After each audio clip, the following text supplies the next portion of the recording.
Assalamualaikum, perkenalkan nama saya Zulfa Maulida NIM 059 dari PGMI 1B. Di sini saya akan mereview materi tentang teologi progresif Muhammad Abduh. Dan langsung saja ke inti materinya. Latar belakang. Pemikiran Islam modern tidak lepas dari peran Muhammad Abduh, seorang pembaru yang menghadirkan teologi progresif di tengah kemunduran umat Islam akibat kolonialisme dan kemandekan berpikir.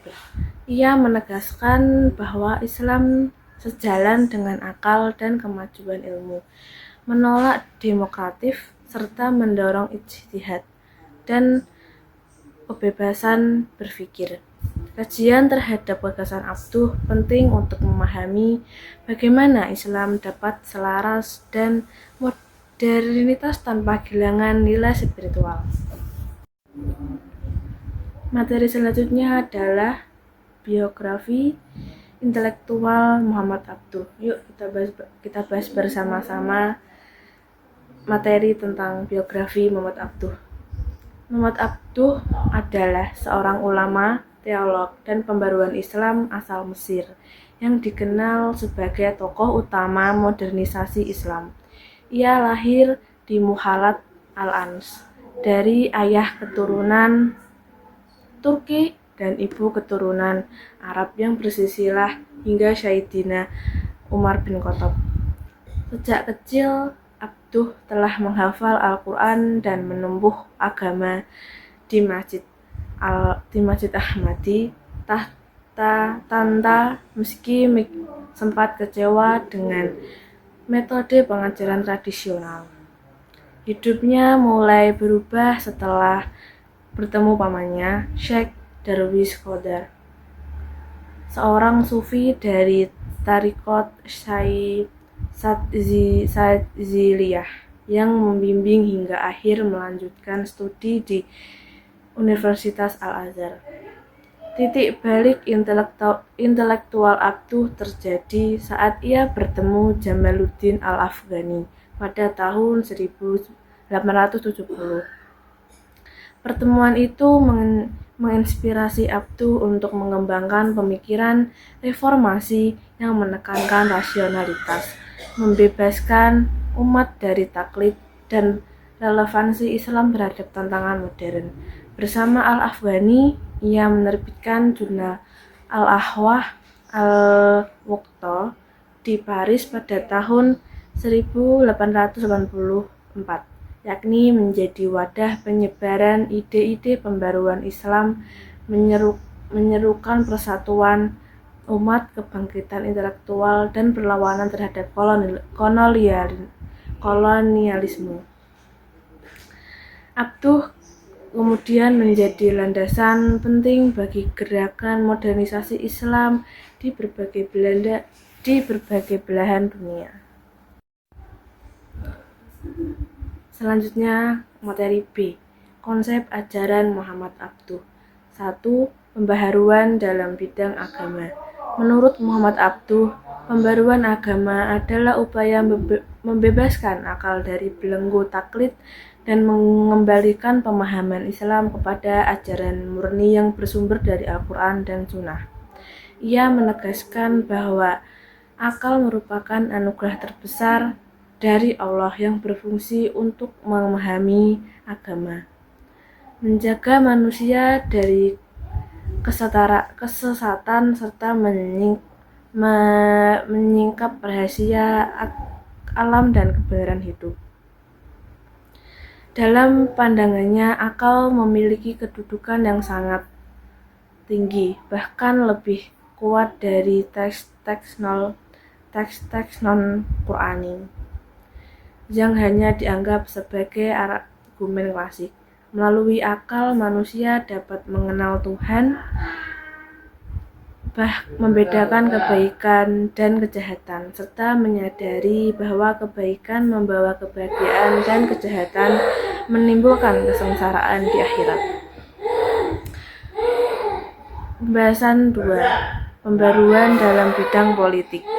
Dalam bidang politik, Muhammad Abduh menekankan pentingnya kebebasan dan menentukan pembentuk negara, baik khalifah maupun demokratif, tanpa harus meniru mentah-mentah sistem lain agar tidak jauh pada taklid. Bagi Abduh, hal utama adalah kebebasan politik dan organisasi yang disebut sebagai kebebasan insaniah. Ia mendorong desentralisasi dan otonomi dalam pemerintah, serta mengusulkan pembagian kekuasaan menjadi tiga lembaga: legislatif, eksekutif, dan yudikatif. Pembahasan nomor 3, pembaruan dalam bidang pendidikan. Menurut Muhammad Abduh, tujuan pendidikan adalah mengembangkan akal dan jiwa agar manusia mencapai kebahagiaan dunia dan akhirat. Ia menekankan pentingnya pendidikan akhlak untuk membentuk pemikiran rasional, serta pendidikan moral spiritual untuk menanamkan nilai agama. Kurikulumnya berfokus pada keseimbangan antara akal dan jiwa, guna mewujudkan tujuan akhir pendidikan Islam. Materi selanjutnya adalah C. Kontekstualisasi teologi progresif Muhammad Abduh masa sekarang. 1. Kontekstualisasi dalam teologi. Menurut Muhammad Abduh, teologi menggambarkan Tuhan sebagai puncak wujud dan manusia di dasarnya. Manusia berusaha mengenal Tuhan melalui akal dan wahyu.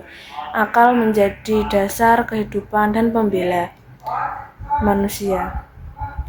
Sementara wahyu melengkapi dan tidak bertentangan dengan akal.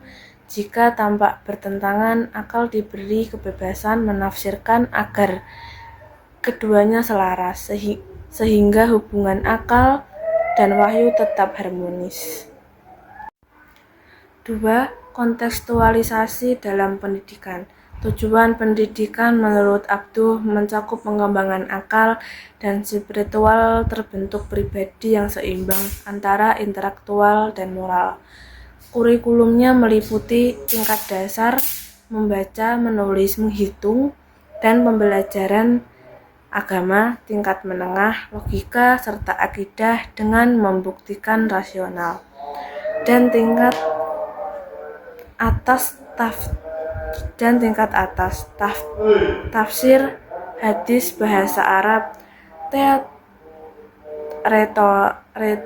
retorika, dan ilmu kalam beserta aliran-alirannya. 3. Kontekstualisasi hukum dan politik.